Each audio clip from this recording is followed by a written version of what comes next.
नरपिशाच। गांव सूर्यपुर अपनी शांतिपूर्ण जीवन शैली के लिए मशहूर था, लेकिन गांव के पास स्थित कालवन का नाम सुनकर लोगों की रूह कांप जाती थी।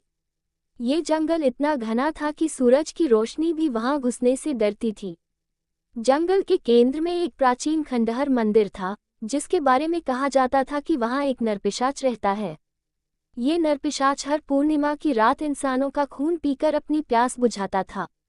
पिछले कुछ महीनों से गांव में रहस्यमयी घटनाएं होने लगी थीं। लोग गायब हो रहे थे। उनकी चीखें अक्सर रात के सन्नाटे को चीरती थीं, लेकिन कोई भी उन्हें बचाने की हिम्मत नहीं करता था। कुछ लोगों ने दावा किया कि उन्होंने जंगल में लाल आंखों वाली परछाई देखी है, जो हवा में तैरती हुई मंदिर की ओर जाती है। सरपंच ने एक आपातकालीन बैठक बुलाई।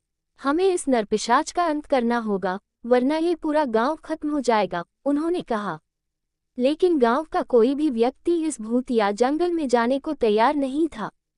एक दिन गांव में राजन नामक अजनबी आया। वह एक साहसी शिकारी और रहस्यमयी चीजों को सुझाने का शौकीन था। सरपंच ने उसे पूरी कहानी बताई। तुम इस नरपिशाच का सामना नहीं कर सकते। वह इंसानों की आत्माएं खाता है और उन्हें हमेशा के लिए शापित कर देता है, सरपंच ने चेतावनी दी। लेकिन राजन ने मुस्कुराते हुए कहा, डर से कभी कुछ हासिल नहीं होता। मैं इस रहस्य को सुझाने और नरपिशाच को खत्म करने आया हूँ। राजन ने अपने साथ तलवार, तीर धनुष, पवित्र जल और तुलसी के पत्तों का बैग लिया और कालवन की ओर चल पड़ा। जैसे ही उसने जंगल में कदम रखा, उसे महसूस हुआ कि यह जगह जिंदा है। पेड़ों की शाखाएं ऐसे हिल रही थीं जैसे वे उसे पकड़ने की कोशिश कर रही हों। जंगल के अंदर की हवा भारी थी और वहां एक सड़ांध की गंध फैली हुई थी। चलते चलते राजन को एक टूटी फूटी झोंपड़ी दिखाई दी। वह झोंपड़ी पूरी तरह वीरान थी, लेकिन अंदर जाने पर उसने देखा कि वहां दीवारों पर खून के निशान थे। एक कोने में एक पुरानी गुड़िया पड़ी थी, जिसकी आंखों से खून टपक रहा था। राजन को लगा कि यह जगह नरपिशाच के शिकार बने लोगों की निशानी है। तभी उसने झोंपड़ी के बाहर किसी के पैरों की आवाज सुनी। उसने झांक कर देखा, लेकिन वहां कोई नहीं था। जंगल के बीचों बीच वह खंडहर मंदिर खड़ा था। राजन जैसे ही मंदिर के पास पहुंचा, उसे लगा कि कोई उसका पीछा कर रहा है। उसने पीछे मुड़कर देखा तो हवा में एक काली परछाई तैरती हुई दिखी। परछाई अचानक गायब हो गई, लेकिन उसकी हंसी अब भी हवा में गूंज रही थी। मंदिर के दरवाजे पर एक बड़ा काला निशान बना हुआ था, जो किसी शापित ऊर्जा का प्रतीक लग रहा था। राजन ने जैसे ही दरवाजा खोला, उसे एक भयंकर चीख सुनाई दी। दीवारों से खून टपक रहा था और फर्श पर इंसानी हड्डियां बिखरी हुई थीं। तभी राजन को ठंडी हवा का झोंका महसूस हुआ। मंदिर के अंदर लाल आंखों वाला नरपिशाच प्रकट हुआ। उसकी उपस्थिति से ही मंदिर हिलने लगा। उसने राजन की ओर देखा और डरावनी आवाज में कहा, तुम्हारी हिम्मत कैसे हुई मेरी दुनिया में आने की? अब तुम मेरी दावत बनोगे। नरपिशाच ने अपने लंबे नुकीले नाखूनों से राजन पर हमला किया। राजन ने अपनी तलवार से बचाव किया, लेकिन तलवार नरपिशाच के शरीर से टकराकर राख बन गई। नरपिशाच ने हवा में छलांग लगाए और अपनी शक्ति से मंदिर के दरवाजे बंद कर दिए। राजन ने पवित्र जल और तुलसी के पत्तों का उपयोग कर नरपिशाच को थोड़ी देर के लिए कमजोर कर दिया। उसने गुफा की ओर भागने का फैसला किया। गुफा के अंदर का दृश्य और भी डरावना था। दीवारों पर उन लोगों की परछाइयां उकेरी गई थीं, जो नरपिशाच का शिकार बने थे।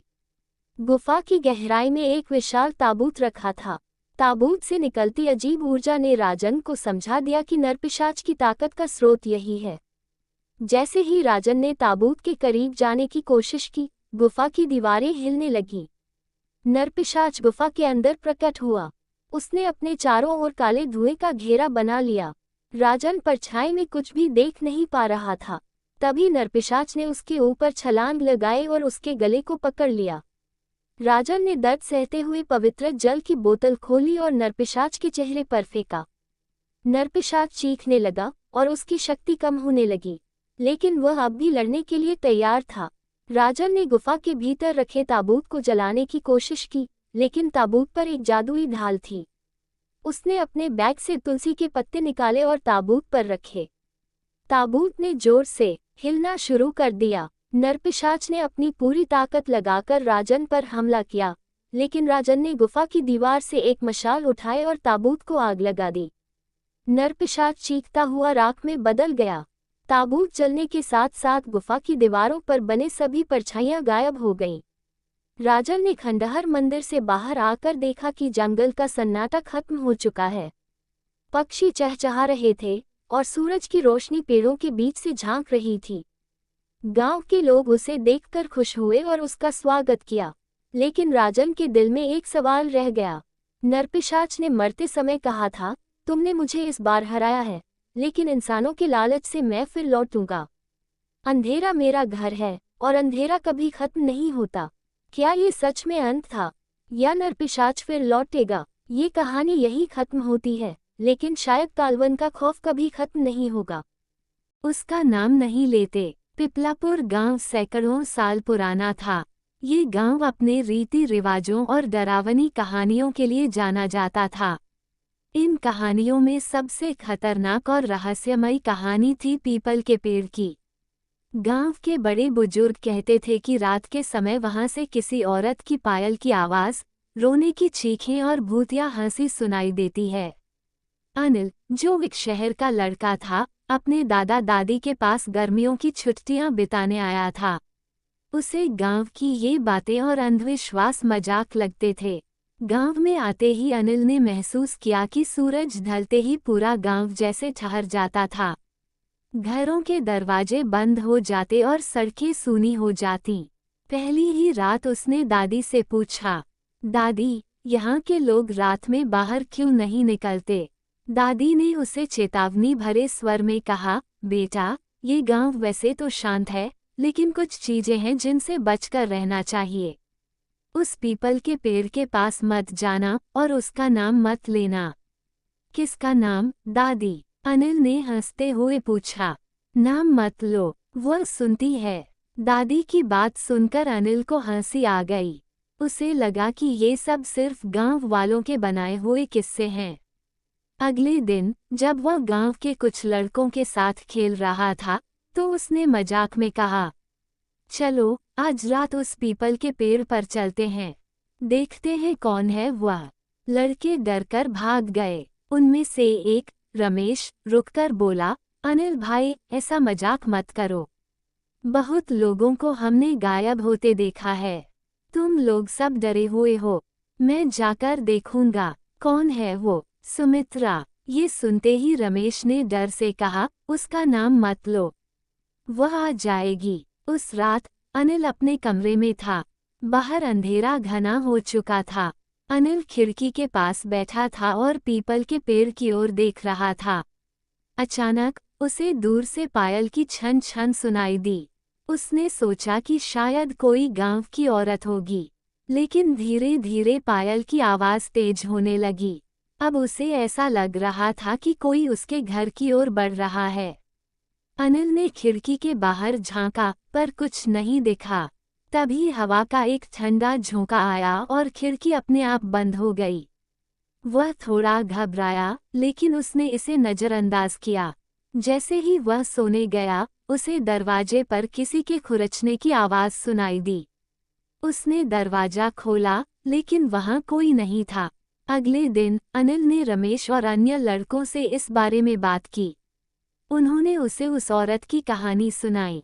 सुमित्रा इस गांव की सबसे सुंदर लड़की थी, लेकिन गांव के कुछ लोगों ने उस पर झूठा आरोप लगाकर उसे बदनाम किया। उसे पीपल के पेड़ से बांध दिया गया और जिंदा जला दिया गया। क्या उसे जिंदा जला दिया? हाँ, तब से उसकी आत्मा भटक रही है, और जो भी उसका नाम लेता है वह उसे मार देती है।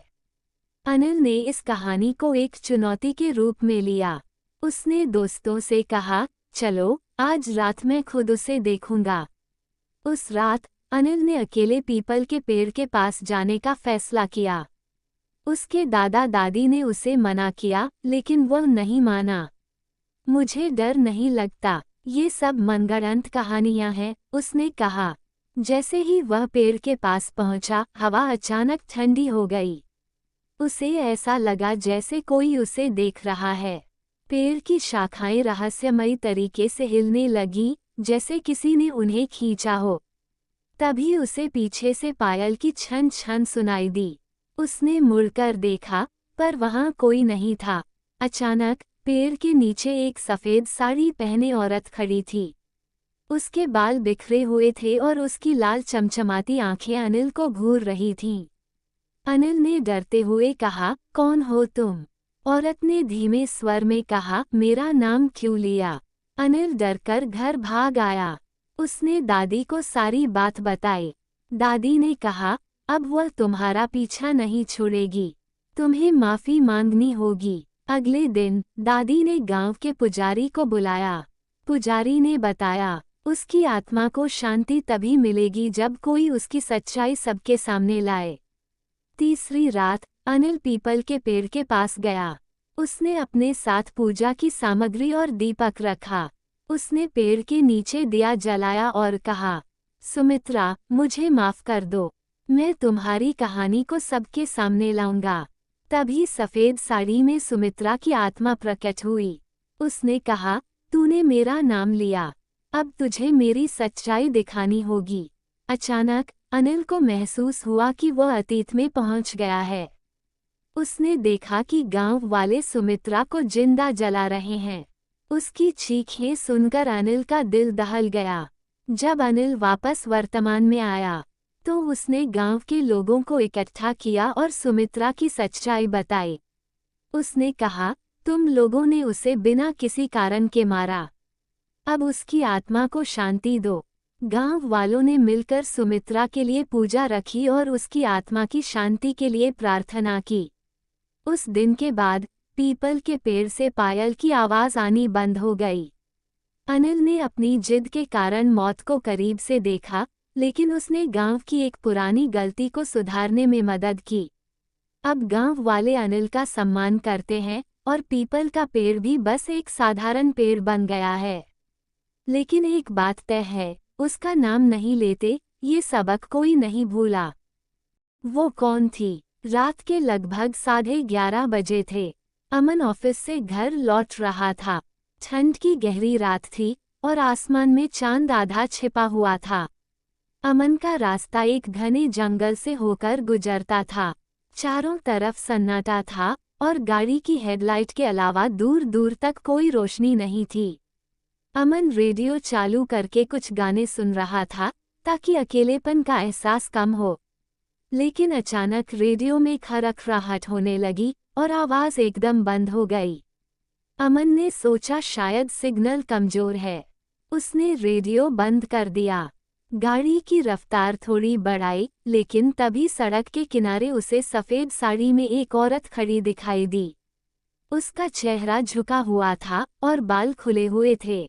अमन के मन में थोड़ी घबराहट हुई, लेकिन उसने खुद को समझाया कि शायद ये कोई गांव की महिला होगी जिसे मदद की जरूरत हो। उसने गाड़ी धीमी की और खिड़की खोलकर पूछा, मैडम, आपको कहीं जाना है? औरत ने धीरे धीरे सिर उठाया। उसकी आंखें गहरी लाल थीं और चेहरा बिल्कुल सफेद। उसने हल्की आवाज में कहा, मुझे उस गांव तक छोड़ दोगे? अमन के रोंगटे खड़े हो गए, लेकिन वह सोचने लगा कि शायद यह उसकी थकावट का असर है। उसने अपनी घबराहट को दबाते हुए दरवाजा खोला और कहा, बैठ जाइए। औरत धीरे धीरे गाड़ी में बैठ गई।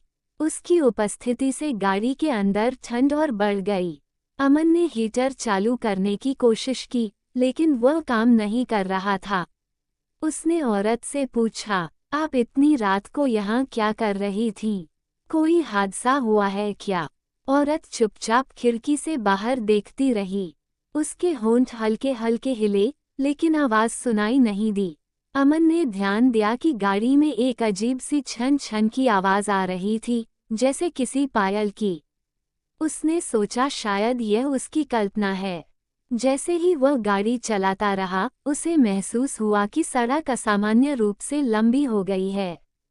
वह कई बार इस रास्ते से गुजरा था, लेकिन आज ये खत्म होने का नाम ही नहीं ले रहा था।